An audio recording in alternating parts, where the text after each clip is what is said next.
ময়লা চাদরে মোড়া বিছানার উপরে নিশ্চেষ্টভাবে পড়ে রয়েছে একটা সুদীর্ঘ দেহ। দেখলে বোঝা যায় সেটা অনেক দিনের পুরাতন মৃতদেহ, অথচ পচে বা গলে যায়নি। কিন্তু কিন্তু কি ভীষণ তার মুখমণ্ডল! ভুরু দুটো উঠে গিয়েছে কপালের অনেকটা উপরে, এবং দুই কোটরের মধ্যে চক্ষু দুটো যে কত নিচে তলিয়ে গিয়েছে দেখতেই পাওয়া যায় না। এমনভাবে সে মুখবেদন করে আছে যে দেখলেই বুকটা ছ্যাদ করে ওঠে।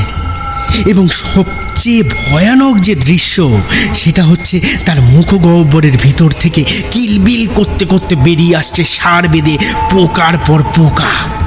স্তম্ভিত নেত্রে আড়ষ্ট হয়ে দাঁড়িয়ে রইলুম। হে ভগবান, এই কি আমার রোগী?